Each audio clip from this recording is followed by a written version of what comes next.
Sidney, thanks for being on the podcast channel. Absolutely. Thank you for having me. Yeah. So you went back to school 5 years ago to get your EMBA, and you've been the CEO of multi-million-dollar businesses, and you specialize in strategic planning. I do. Man, let's go. Yeah. So when you think of strategic planning, how would you define that?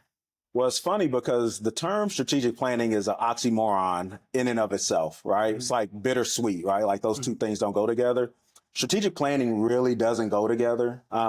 Planning is very structured. It's a list. Yeah. Strategy is very inexact. And so when somebody at some point in the past put these two words together and created strategic planning, it's a part of our lexicon, but truly strategy is very different from planning. But what I strive to do is I help nonprofit and business leaders really get clear about what strategy are they looking to pursue and what's the plan that they're going to utilize to get to that strategy. Okay. Yeah. So when it comes to defining it, help us out with some lingo. Yeah. So strategic planning truly is creating an integrative set of choices. So if we think about any normal business of any decent size, you have multiple business units. You have marketing, you have customer service, you have sales, you have technology, you have all these different things. So most businesses operate in the silos, right? Marketing focuses on marketing. Right. Customer service focuses on customer service. Strategic planning says we're going to integrate all of these different business units towards one common goal. And that common goal could be increasing revenue, more market share, whatever it may be, but making sure that we're putting together plans that integrate with one another so we can pursue a strategy that helps us win. When I think of a plan, it sounds like there's some intentionality, meaning not just winging it and hope it works out, but being intentional in advance. Yeah. What's the biggest mistake you see people make when it comes to strategic planning? Yeah. Biggest mistake. The biggest mistake is assuming that they're doing strategy and they're really doing just planning. I think that when you hear the word strategic planning, it feels intentional. So it isn't just planning, it's strategic planning, right? And so we're going to sit down. I'm going to be really diligent and intentional about the things that I want to do. And I think that people think that that is creating strategy and crafting strategy, and it isn't. Strategy really has to do with the ability for a leader, business owner, whomever it is that's kind of leading the organization. It's their ability to be able to determine what playing field do we want to play on? If we're going to play here, that means we're not playing in all these other playing fields. And once we choose where we're playing, how are we going to win there? And that requires a theory. And so strategic planning truly comes about when you're able to determine that's where we want to be. This is how we're going to win to that future state. And these are the actions that we need to take. And that's the planning part. So it's defining the win in advance. Absolutely. And then, so how do I win? It answers that question. Yes. And then what does it look like to win? And now practically, how do I go about making that happen? It sounds like it answers those two questions. It does. When you think about any type of strategy, we're thinking about the future, right? We don't strategize for the now. We strategize for a future state. Right. But because we don't know the future, I would love to know the future. You would probably love to know the future, right? We're probably very, very, very rich people. Sure. But because we don't know the future, then we have to craft a theory that says, hey, this is all the information that I have at my disposal now. These are the things that I believe the market and the environment is going to be in the future. And I'm going to make a strategic bet that that's where I want to be. And these are the things that I need to do to win in that future state. That's strategy. That's strategic planning. Okay. Yeah. So for somebody out there that maybe they're launching a business, or I've had plenty of seasons out of 20 years where it's like, you know what, I need to get back to the basics and reset, gain some clear vision, and just start over again. Absolutely. So there's a person out there that's either in launch phase or like a relaunching phase. Where does someone start? Can you walk us through kind of the step-by-step process? Yeah. So I think the first thing I like to think about these types of steps and frameworks. And so for me, we're going to focus on the 3 Ds. Okay. Love it. So D number 1 is discover. So how do we discover? Well, it forces us to think about what is it that we're trying to do? What problem are we trying to solve? Okay. Once we get clear about that, well, who's looking for us to solve those problems, right? That's our audience. That's our market. And what's the value to that individual in solving that problem. That's all discovery. Okay. So that's very much kind of external. The next part is you have to be internal in your discovery too. You, any business owner out there, they have multiple strengths and weaknesses that they have to take into account, right? I could be the bottleneck in my business just like you can. Sure. And so I have to take a self-assessment of where I am. But not only me, I have to take an assessment of the company as well, the business itself, right? So if I'm a one-man band, then that probably means that I may not have necessarily the ability to be able to respond to somebody quickly, whereas an organization that has people waiting by the phone. Yeah. So that might be a bottleneck for my business as well. So when you're able to discover not only the business plan that you're in, the problem that you're trying to solve, but also like where I am personally as a leader and where my business is, then that's kind of that discovery phase. Okay, walk us through what those questions are. There were 3 questions you hit us with. Yeah. Can you walk us through those again? I know one of them was like, what's the problem I solve? Yeah. So the first one is, what problem am I looking to solve, right? What problem in my business, what am I trying to solve? The second thing is, who is willing to pay for that problem to be solved? Okay. Right? So that's your audience. Yeah. And then the next question is how much is the value in that problem being solved? How does that equate to dollars? Right? And so if you're able to answer those 3 questions, you're typically in a pretty good space for being able to determine, hey, is this a viable business or not? Yeah, that's good. Yeah. You know, I think it requires intentionality, because as a business owner, you know, whether it's writing a book or even with the latest landing page that I have, it's easy for me to get so focused on the product or service that I actually just lose track of the client and actually really what they want. Absolutely. And so I've enjoyed having conversations with my wife recently around her podcast channel, because she got invited to speak at my buddy Chris Pinion's church on Mother's Day. Okay.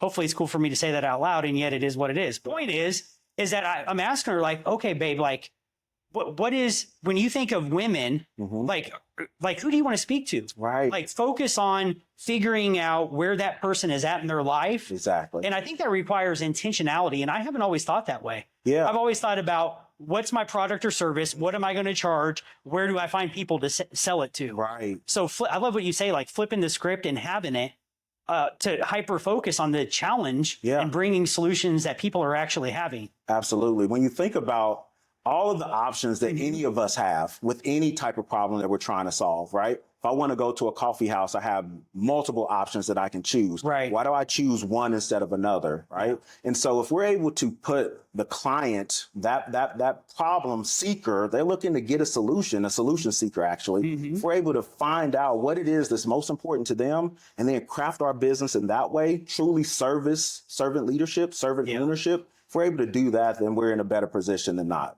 That's good. Yeah. So do you have a pro tip when it comes to finding out what people's challenges are? Because my challenge can be is I assume. Yeah. Like, I assume I know my target audience. I know their challenge. Yeah. How does one get curious instead of just assuming about what their target audience really values and what they need? Yeah, you answered the question. It's getting curious. It's asking the questions, right? Ask them.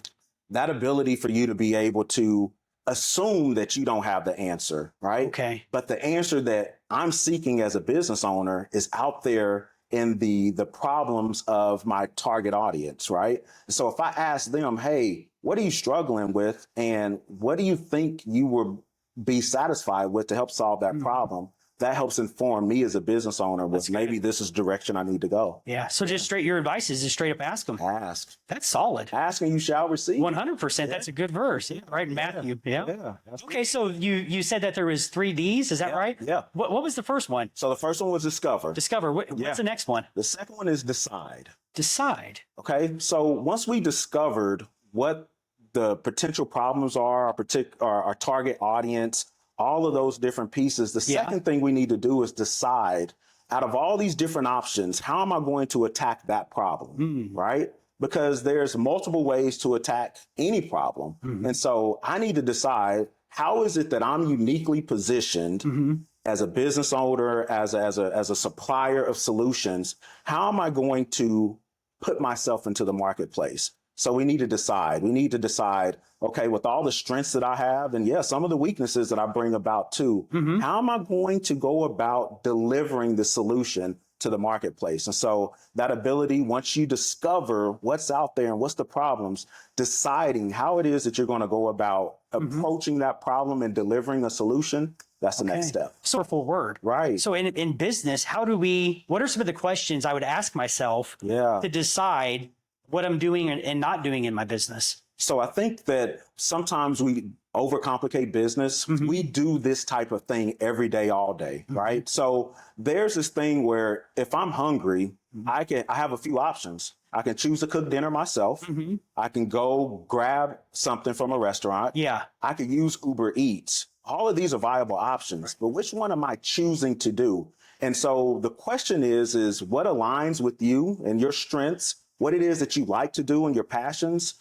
Decide what that looks like for you. Because again, right, if I like to cook, that means that I'm deciding not to use Uber Eats and I'm deciding not to go to a restaurant, right? I've removed those options off the table. I am going to cook my meal. But if I don't like to cook, then that's definitely off the table. Right. And I don't feel like going anywhere because it's raining outside. Uber Eats is my choice. Yeah. So it sounds like it's important to know strengths and weaknesses, to be aware. Absolutely. So I love that you brought that up. Yeah. On my website, chriswardcoaching.com, I have a DNA assessment specifically for entrepreneurs or those considering entrepreneurs.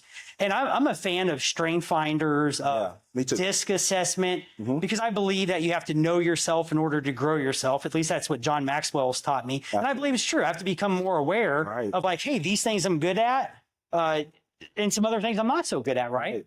And so if somebody is wondering like, okay, what's a free resource where I can learn about me? One of the things when I develop the assessment that's free, by the way, it only takes 2 minutes and it's like 5 or 6 questions. Nice. Super simple. One of the things that I love about my assessment is it gives them a person in history that has a similar type of personality to go study. Right. So for example, an example would be George Washington Carver. Okay. One of the most creative guys ever. He's the everything peanut, right? Fascinating guy, amazing guy, solved so many problems for so many people. And yet going on the journey a few years ago, studying him, I learned so much, not only about him, about myself. So if somebody's looking for a free resource, I love it. chriswardcoaching.com. Yes. DNA free quiz. Take that bad boy. I love that because there's other resources you mentioned. Sure. Strengths finders, DISC, those things aren't free, right? Right. But I know you've probably taken them. I've certainly taken them. And I would tell you one of the things that got me to the point to where I am in offering strategic planning is because I took strengths finders. Really? And in my top 5 is strategic. That is one of my top 5 strengths. That makes sense. The number 1 strength of me is ideation. And so being able to help business leaders ideate on strategy is right in line with what it is that I do. Therefore, I stepped out on faith and started this business a little bit less than a year ago. And I have not been more fulfilled in my life than I am right now. Wow. Yeah. Because I'm assuming it's because you're in alignment. When you took the assessment and it said with Strength Finder, it's going to give you that top 5. Right. What I hear you saying is you're aware of your strengths and what you're doing in your business, how you're serving people right now is in alignment with who you really are. Absolutely. And when you get aligned with your strengths, because I'm probably not very different than many people. I focus on my weaknesses. I've been wired like that my whole life, right? And so I've always focused on the weaknesses, the things that I'm not great at. But when I took that Strengths Finders assessment, and I would imagine with your DNA assessment, it allows you to determine, okay, well, this is who I am. Let me lean into that. There we go. Yeah, exactly. And sometimes we can know some things about ourselves or even get feedback from trusted family members or friends. And yet to have like a third party where they don't know you, you're seeing it on paper and you're reading it in black and white, and that could be an eye-opening experience. Oh, absolutely. So go ahead. No, it's one of the things that I also have an assessment. I work with nonprofits fairly exclusively. And so I have what I call a nonprofit business audit. But what it is it allows a leader to be able to just these questions, be able to determine over 8 different business pillars. How is my business doing in brand and awareness? How is it doing in financial health? How is it doing in strategic clarity, right? Yeah. Being able to answer those questions That's good. when it's just you. I'm not imposing my thoughts or feelings or guidance on you. It's just you and the assessment. I think it's a great way for people to get started. So where can people find your assessment? Yeah. So the name of my business is the Nonprofit Guild. And so simply go to thenonprofitguild.com. Guild, G-U-I-L-D. I know it's not a common word, but thenonprofitguild.com. You'll find the assessment there, and it's free. Feel free to check it out. Man, I appreciate that. I'm glad you spelled that out. I noticed since we've been hanging out, you spell words for me. He's getting to know me a little bit. I appreciate that, man. Love it. Love it. Oh, man. Okay, so was it Discover? Was that the second D? Yeah. Or Decide? Decide. So discover, decide. Decide. Yeah. Anything else you want to share on that one before we move to the final? So one of the things that's important about when you decide is what can you execute on, right? Because that's the part that really gets people caught up, right? I can decide that I want to dunk a basketball, but then when I get on that basketball court and it's 10 feet in front of me, I probably can't execute on that. Right. As a matter of fact, I know I can't execute on that with these knees. And so that ability for you to be able to, once you decide, now you have to determine, well, what is feasible? What's realistic? And so that's a big important piece when it comes to that deciding piece is how can you execute? Can you execute? And if you can't, what resources do you need to pull in to be able to execute? Yeah. Solid. Yeah. Okay. You want to unpack that a little bit more? Yeah. Well, I think that, as I mentioned, there's all these things that we can do when it comes to providing solutions to a particular problem out there. And so when we talk about that ability to be able to self-assess where we are, we just talked about our strengths, our weaknesses, right? But then there's also the external opportunities and threats that are out there, right? And so, if any one of us wanted to disrupt the supply chain of, say, a big company like a Walmart, that's probably not an executable initiative that we can put in place, right? So you have to be very realistic on what is in your purview, what's in your ability, and is it possible, if it's not currently in your ability, can you start to source resources to be able to get there? So once somebody is on board with like, you know what, okay, if I don't have a plan, that may not be the wisest thing. I'm on board with having a plan now. Right. Where do you see people get hung up or bottlenecked when it comes to having a plan once they're on board with that? Right. So I think the major thing is, as I talked about, because we don't know the future, it's easy for us to get caught up in fear. And when you're in fear mode, there's typically this typical fight or flight response. But many of us get paralyzed in that space. And so I think one of the major things that we got to be mindful of is how can we move past that fear? When we understand that, of course, we don't know the future. We've never known the future, and we've been able to operate as functioning human beings for this period of time. Well, yeah, our business is no different. Of course, we may not know how this is going to turn out, but if we're able to make very coherent and cogent strategic bets, as I like to call them, to say, hey, we got all this information at our disposal. I feel confident that this is where the market is going to be a year from now. Then we can start to make plans associated with that. And then, of course, as with anything we do in life, when we get presented with new information, guess what? We revise and we pivot. That's just kind of how we've always pivot. That's a good word right there. So once somebody, I was just thinking about this and talking to my wife about it. I keep mentioning my wife because I'm looking right at her. Yeah. And yet when it comes to pivot, just yesterday, I thought, you know what? It's the last day of the first quarter. Sure. I'm going to, there's no more incoming between now and tomorrow. So I'm going to go ahead and reflect and see what exactly the first quarter looked like. Yeah. I'm wondering, what's your recommended cadence for going back and reviewing the plan? Yeah. So it's funny because when we look at the totality of kind of the life cycle of strategic planning, it's kind of been a part of the business lexicon since like the 50s and 60s. Okay. And so you used to have strategic plans. It was not uncommon for a business to have a strategic plan that was 10 years. Why? Because things didn't change as frequently as they do now. Okay. Now, more recently, it used to be 5 years wasn't out of the question. You want to know the time frame I tell clients now? What is it?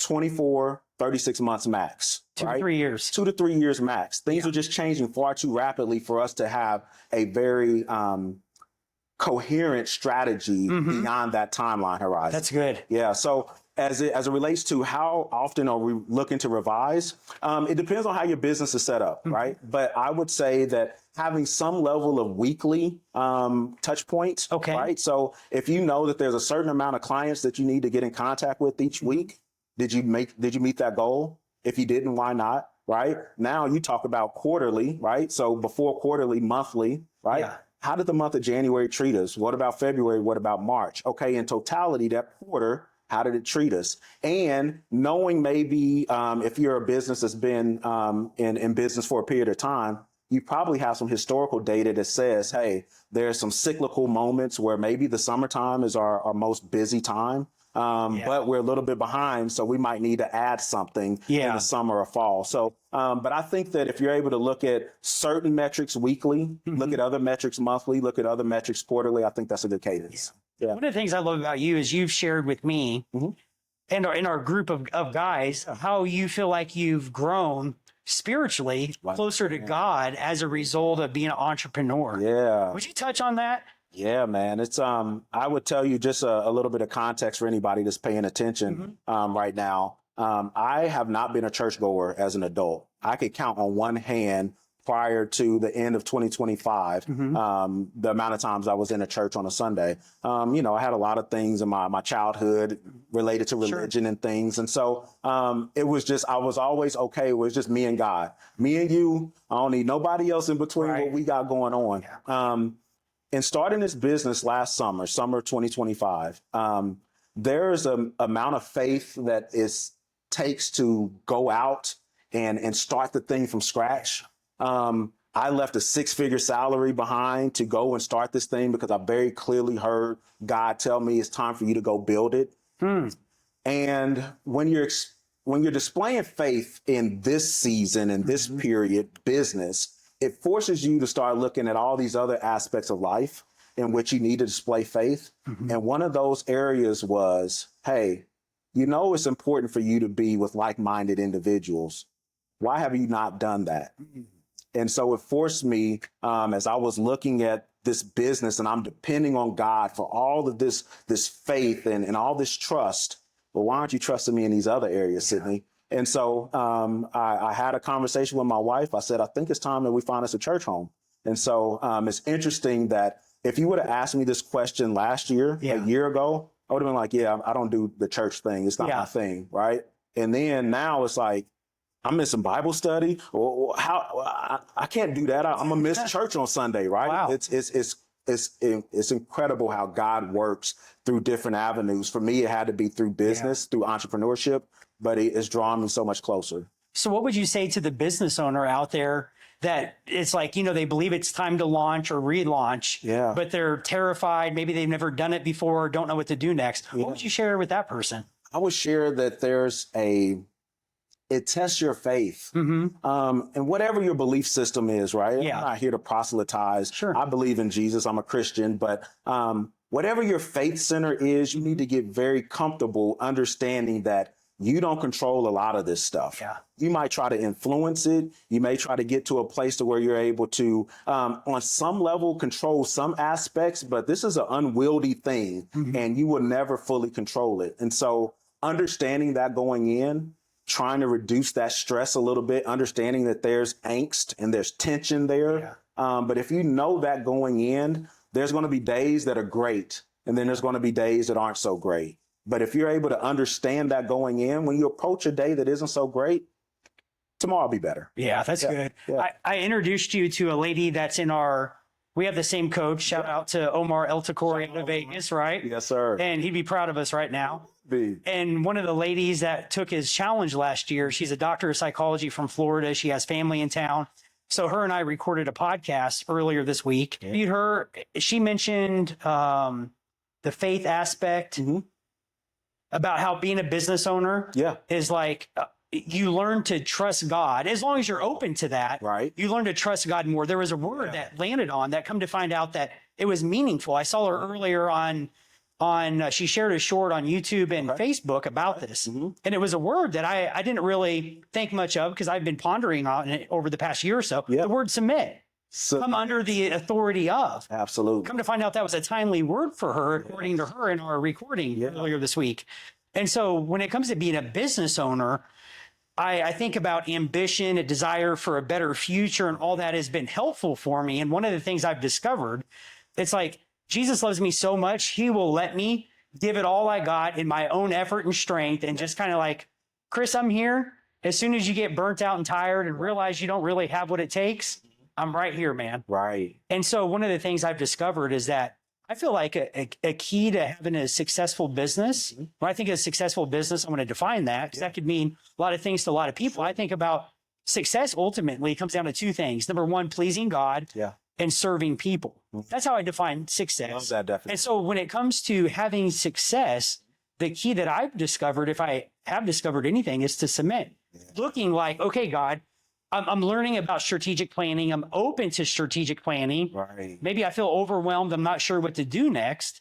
My language would be, Jesus, you're God. I don't have to be God. Right. Will you show me the next step to take? And from my experience in following Jesus, he's faithful to always not show me the game plan, but always show me at least that next step to take. Absolutely. So let's end today's episode of, okay, people are on board with having a strategic plan. Yeah. You've unpacked some steps. Where would you recommend the audience, even maybe speaking to a 14-year-old boy that has a fishing lure business? Yeah. What would your next step be to him, to somebody that doesn't have a written business plan? Yeah. Well, once you determine, so if in that example, we know that fishing lure business, obviously he's decided that that's where he wants to be. Right. So the next thing is determining, as you're looking at at the marketplace as a whole, where are the gaps, right? And where can I uniquely fill that gap?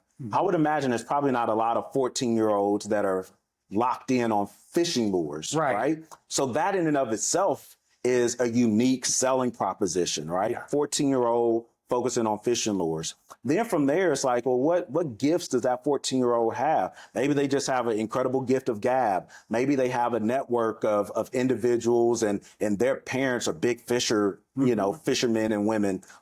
Whatever that is, right? And being okay to understand that we don't have all the answers. Yeah. Like, it's okay. You're going to bump your head at times. You're going to have successes at times, and just understanding that the most important part of business, you probably have heard this, and I would tell the 16-year-old that the major difference between the people that really win and the ones that don't is the ones that really win just kept going. They just kept going. They didn't quit. They did not quit. That's so good. Yeah, man. Yeah. So many times I see business owners where it's like they quit right before the breakthrough. Absolutely. And it's like, there's something to be said about the tenacity to keep believing, keep trusting, and just keep moving forward one day at a time. And so I wanted to, so that last framework, so, we talked about the 3 Ds. So we talked about discover. Right. We talked about decide. And the last thing you need to do is deliver. Right. And so we talked about executing on the things that it is that you're supposed to do. So when you've determined that you understand the problem, you truly understand the problem, and you've decided how you're going to approach going about delivering a solution to that problem, you have to deliver, right? Because nothing frustrates us as business people more than inconsistency, right? If I go to McDonald's, I want my quarter pounder with cheese to taste like it did the last time I went and got a quarter pounder with cheese, right? And so that ability for us to be able to deliver, but also when we get faced with information, the ability for us to be able to revise and pivot. We talked about that before. So discover, decide, deliver. You do those 3 things and you'll probably have yourself a pretty solid business that's rooted in some sound strategy. That's solid. Appreciate that. Yeah. Hey, let's give it up for Sidney. Appreciate you so much, Sidney. Thank you, bro. Nice work, man. Good stuff. It's good stuff.